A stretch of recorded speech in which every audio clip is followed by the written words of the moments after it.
ഇന്ന് ചെറിയൊരു ഷോപ്പിംഗ് ഉണ്ട്. കാര്യമായിട്ടൊന്നുമില്ല, കുറച്ച് പച്ചക്കറി വാങ്ങണം. കുറേ നാളായിട്ടുണ്ട് സാമ്പാർ കൂട്ടി ഫുഡ് കഴിച്ചിട്ട്. കുറേ ആയിട്ട് ബിരിയാണിയും മജ്ബൂസൊക്കെ ആയിരുന്നല്ലോ. കുറേ ഒന്നും വാങ്ങുന്നില്ല. കുറച്ച് മുരിങ്ങക്കായ, പിന്നെ പച്ചക്കായ, കുറച്ച് ഉരുളൻകിഴങ്ങ്, പിന്നെ കോവക്ക, പിന്നെ മത്തങ്ങ, വെണ്ടക്കായ. ഇത്രയും മതി സാമ്പാർ ഉണ്ടാക്കാനായിട്ട്. അധികമായി പിന്നെ ബാക്കിയാവും. ഞങ്ങൾ രണ്ടുപേരും മാത്രമേ ഉള്ളൂ. ഒരുപാട് വെച്ച് കഴിഞ്ഞാൽ ബാക്കിയായി പിന്നെ കൊണ്ടുപോയി കളയേണ്ടി വരും. അപ്പോൾ കുറച്ച് പച്ചക്കറി മാത്രം മതി സാമ്പാർ ഉണ്ടാക്കാനായിട്ട്. ഇതിപ്പോൾ ഇന്ന് കറി വെക്കാനല്ല കേട്ടോ, നാളത്തേക്കാണ്. ഇന്നിപ്പോൾ രാത്രി ആയിട്ടുണ്ട്. ഇനിയിപ്പോൾ പോയി ഉണ്ടാക്കാന്ന് പറഞ്ഞൊരു മടിയാണ്. അപ്പോൾ നാളെ ഉണ്ടാക്കുള്ളൂ. ഇനിയിപ്പോൾ ഇത് വാങ്ങിയിട്ട് നേരെ റൂമിലേക്കാണ് കേട്ടോ. അങ്ങനെ നമ്മളെ സാമ്പാർ റെഡി ആയിട്ടുണ്ട്. നല്ല തേങ്ങ വറുത്തരച്ച് വെച്ച കറിയാണ് കേട്ടോ. മസാലയൊക്കെ വറുത്തിട്ട് സംഭവം അടിപൊളിയല്ലേ സാമ്പാർ വറുത്തരച്ച് വെച്ച് കഴിഞ്ഞാൽ.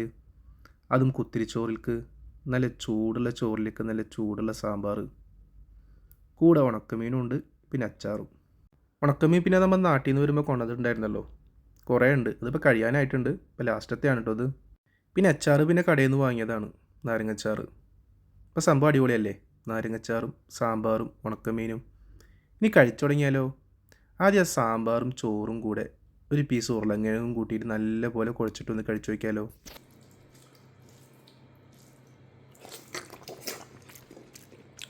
സംഭവം അടിപൊളിയാണ് കേട്ടോ.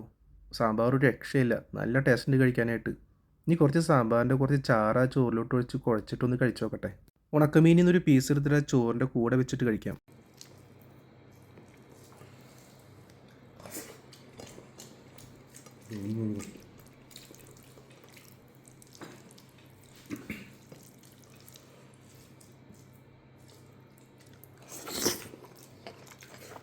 സാമ്പാറും ചോറും ചൂടോടെ കഴിക്കാനായിട്ട് നല്ല അടിപൊളിയാണ് കേട്ടോ. നല്ലപോലെ വെന്തിട്ടുണ്ട് ചോറ്.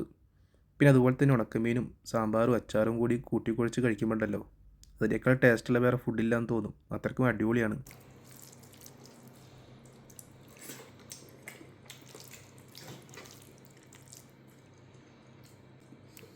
ഇപ്പം വീഡിയോ ഇഷ്ടപ്പെട്ട് കഴിഞ്ഞാൽ ലൈക്ക് ചെയ്യണം, സബ്സ്ക്രൈബ് ചെയ്യണം, സപ്പോർട്ട് ചെയ്യണം. അടുത്ത വീഡിയോയുമായി വീണ്ടും കാണാം.